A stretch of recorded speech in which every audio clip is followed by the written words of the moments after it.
We're starting off with Andrade, and on the World's End media scrum, Tony Khan confirmed that El Idolo has left AEW, ending his 2.5-year tenure under contract.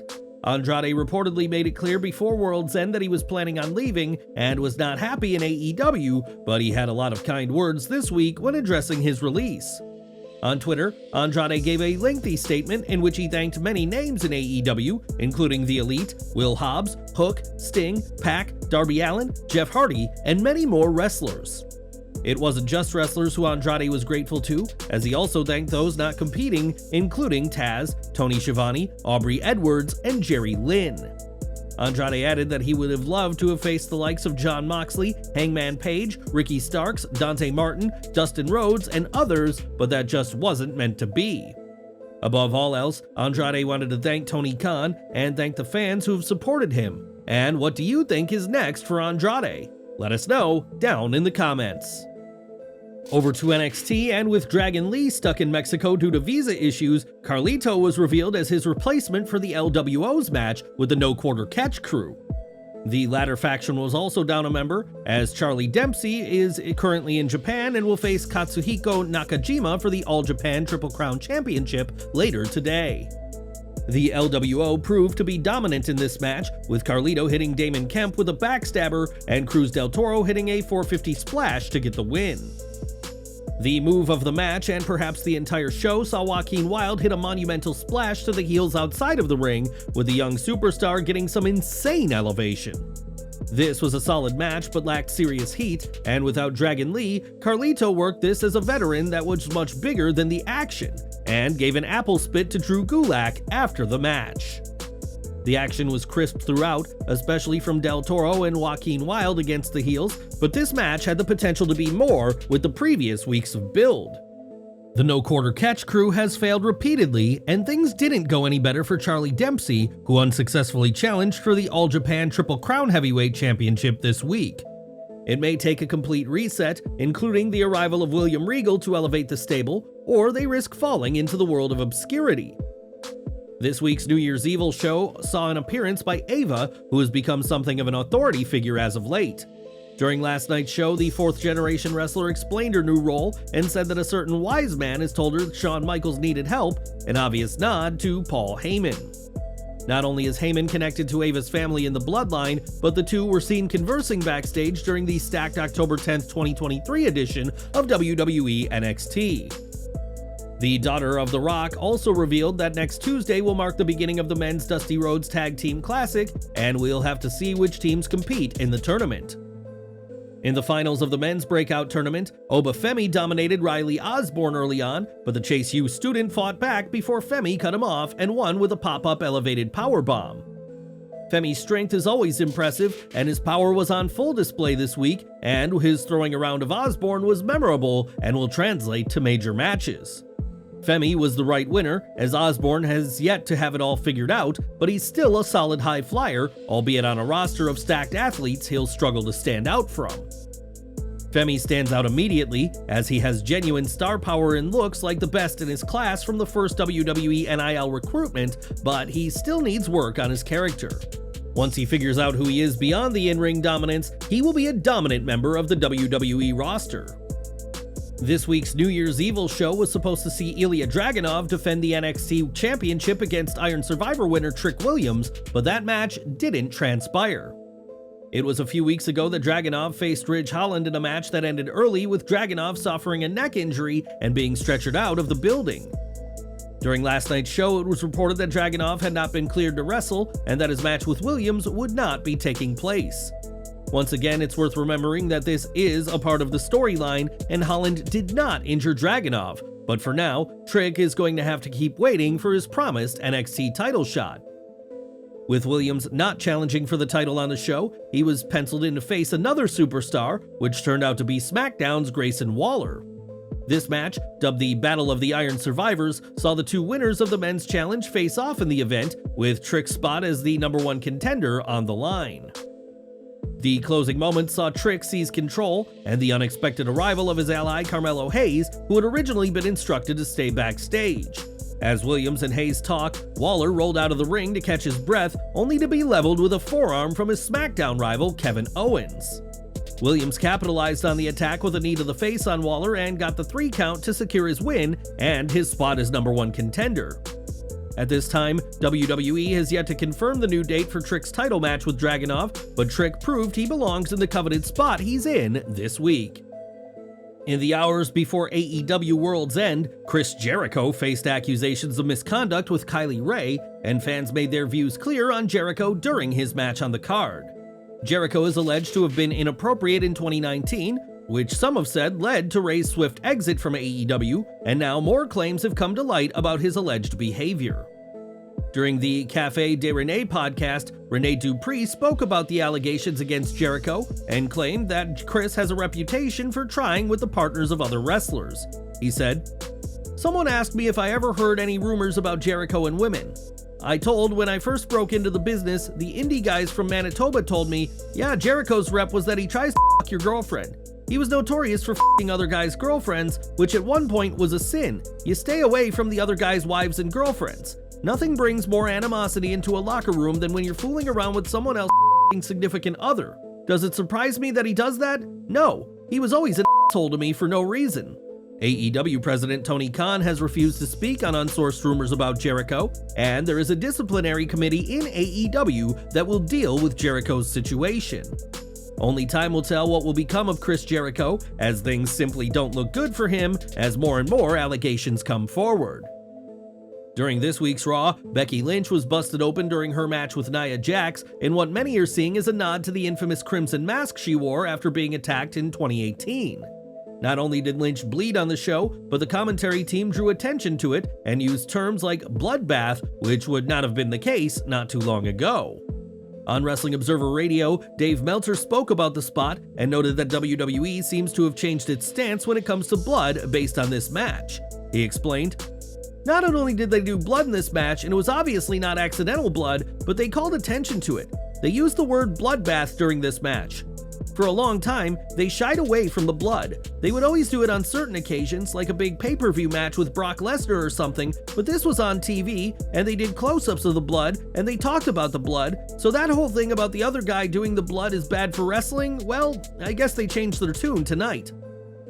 It appears WWE has relaxed its previously stringent rules about blood, and their merger with the violent UFC and launch of TKO Group Holdings may have played a role in this decision.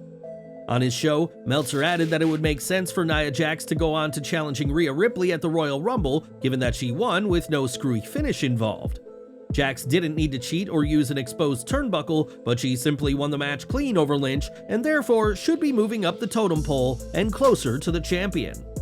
Whether blood becomes more regular on WWE TV after this week's match, time will tell, but this match may have proven to be the start of a new era for the viscous fluid.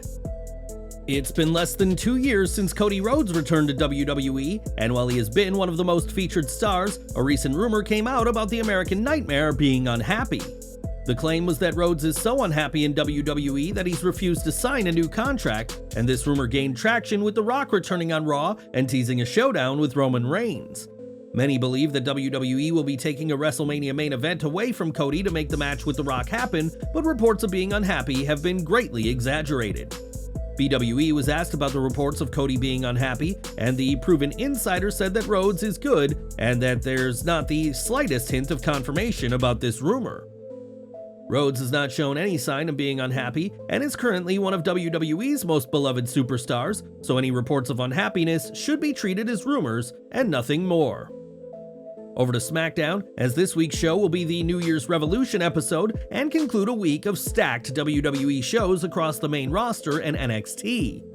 The main attraction for the show is a triple threat match featuring Randy Orton, AJ Styles, and LA Knight, with the winner earning a shot at Roman Reigns, who will have a great view of the match. It's been confirmed that Reigns will be at this Friday's SmackDown in his first on-screen appearance in a few weeks, as he was on the show in December to kick off the Royal Rumble build. Reigns' last in-ring appearance was at Crown Jewel, where he successfully retained the undisputed WWE Universal title against LA Knight, and we'll soon be seeing more of the Tribal Chief. Reigns is also advertised for the SmackDown event on January 19th in Atlanta, Georgia, further solidifying his role as a key figure in WWE's plans, and he'll of course be at the Royal Rumble. As for what Reigns does on this Friday's show, that remains to be seen, but expect the head of the table to make an impact as always when he arrives to SmackDown. Now, you never know who will be around the WWE Performance Center because many people are welcome to come in and hang out, and a big name from the past could be found this week. PW Insider noted that Sean Waltman is around the Performance Center this week, but the reason why the two-time Hall of Famer is around was not mentioned. Waltman has made no secret about the fact that he wants to wrestle again in WWE, and with the Royal Rumble match being so open to surprises, perhaps his return could happen very soon. Then there's the chance that Waltman is at the PC to help train young talents who would do well to learn from the veteran, and whatever the case may be, X-Pac is gaining a lot of interest. It was in May of 2022 that Trinity walked out of WWE alongside Mercedes Moné, as both were unhappy with her creative direction, but she could be back soon. Sean Ross Sapp of Fightful Select reports that according to Impact sources, Trinity is expected to be a free agent soon, and the Knockouts champion is also expected to return to WWE. He writes, "In January of 2023, WWE sources told Fightful that they were confident they could get Trinity back in the company. However, there was an unofficial hiring freeze within WWE, though we aren't sure if that had anything to do with why she didn't end up there.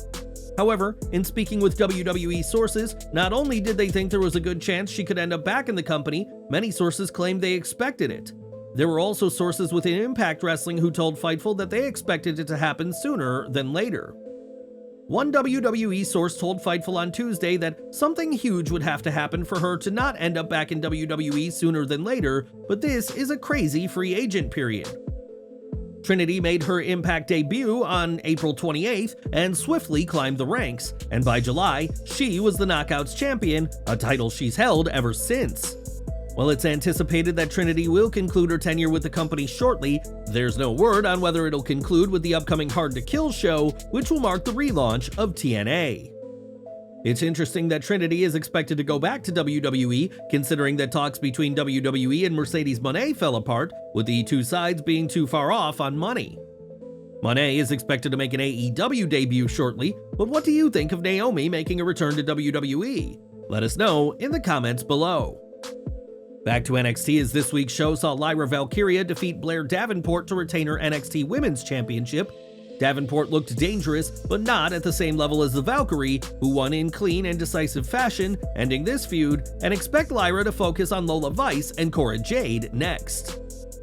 Roxanne Perez was able to fight off a notably improved Arianna Grace this week, but after some post-match taunting from the beauty queen, Perez snapped and delivered a beatdown.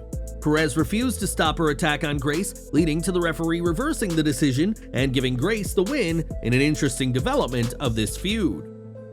Tiffany Stratton and Fallon Henley held nothing back in their match, with Stratton trying to use a steel chair, but after the ref pulled it away, Henley hit a running knee to win.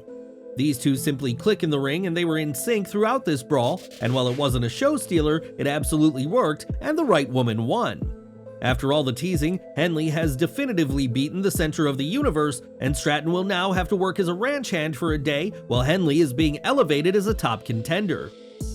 It would not be surprising if this story leads to Stratton and Henley tagging together, building a team that can immediately challenge for the Women's Tag Team Championships on the main roster. Backstage, Gigi Dolan and Cora Jade got into it in the locker room and agreed to a match for next week, and expect a hard-hitting showdown between these rivals. So that was WWE NXT New Year's Evil, and what did you think of the first show of 2024? Let us know down below. In November, it was reported that Dwayne Johnson's 7 Bucks Productions would be working on a new docu-series, one in which they look at the mysterious demise of WCW. There were plenty of factors that led to the promotion being bought for a pittance by the WWF in March of 2021, and the Brahma Bull has roped in some big names to help. PW Insider reports that the new WCW series will be created by the same minds who brought us Dark Side of the Ring, who have proven their investigative skills with wrestling for years. There's no word on when they plan to start filming the show, and PW Insider recommended contacting Guy Evans, the author of the well-received Nitro book about WCW's demise. WCW these days is long dead and used pretty much solely for merchandise and archive footage, but we'll keep a close eye on the development of this much-anticipated series. During the December 29th WWE Live event, Sami Zayn faced Finn Balor in a last man standing match, and the bout proved to be more brutal than anyone would have predicted. Zayn would get busted open badly during the match, but was able to win despite interference by Dominic Mysterio, but suffered some serious battle scars in the process. On this week's Raw, it was revealed that Zayn needed 15 staples following his match at the live event to close a wound, and shared a picture of Sami's stapled head for good measure.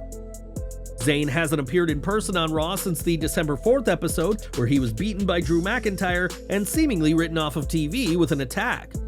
As for when Zayn will return to TV, time will tell, but after the war he went through against Finn Balor, the Canadian has earned some time to relax and recover. We've got some concerning news regarding Kota Ibushi next, as the popular Japanese wrestler was recently rushed to the hospital after competing at an event for Pro Wrestling Noah. Ibushi defeated Naomichi Marufuji in the show's main event that went over 30 minutes, but during the match, Ibushi attempted a moonsault outside of the ring and grabbed his ankle upon landing. An ankle injury is never good, but it's since been revealed that Ibushi was already wrestling with a broken left ankle and further injured himself with this move. According to Sports Hochi, Kota Ibushi suffered injuries to both of his ankles early in the match, and while he managed to get to the backstage area on his own, he was in severe pain.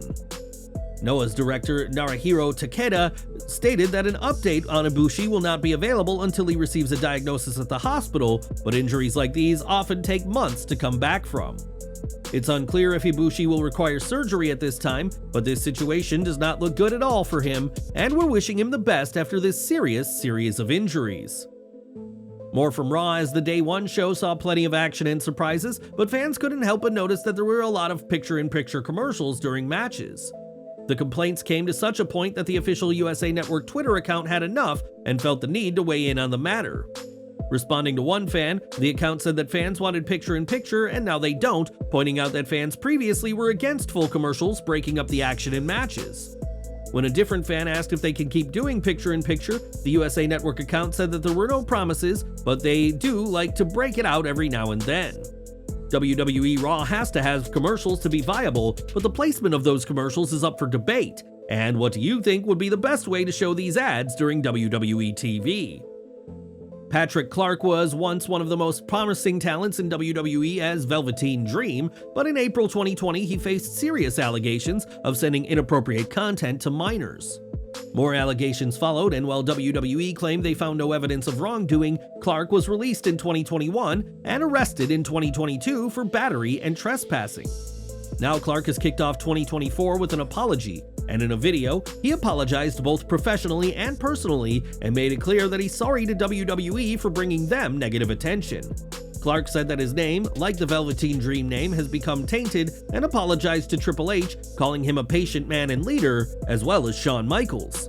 The former NXT superstar also apologized to his family, who he said shouldn't have to defend him to strangers on his behalf, and ended with an apology to fans who have been affected by his behavior.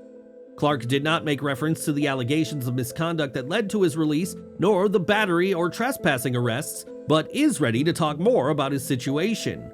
Sean Ross Sapp reports that Clark has been looking to do several media interviews after his video, and that he's willing to answer any questions and isn't expecting softball questions. Several people in the media have been contacted about doing the interviews, but at this time, there's no word on whether Clark will be appearing in any interviews to explain his side of the story. With all the bad press around him, Patrick Clark's wrestling career is likely over, but for now, the ex-superstar is hoping to make amends with those he feels were directly affected by his behavior. And we're ending with Kurt Angle, who was released from his WWE contract in 2020, but despite being cut, that hasn't stopped the Olympian making several appearances in the years since. Angle's most recent appearance for WWE was on the Raw is 30 show in January of last year, and with many cameo roles to his name, fans were wondering what Kurt's deal with WWE actually is. While speaking during a Q&A session at Steel City Con, the WWE Hall of Famer was asked if he'd come back to WWE and revealed that he is once again under a contract. He said, "So I do certain events with WWE, so I'm still signed with them. I have a contract with WWE, so I'm sure they're going to possibly use me for something at WrestleMania or Royal Rumble or something. So they always come up with something, so I eventually do something crazy with WWE, and I'm sure I will in the future." Kurt hasn't wrestled since his loss to Baron Corbin at WrestleMania 35 in 2019, and it remains to be seen when we'll see the contracted Olympian back on a WWE show.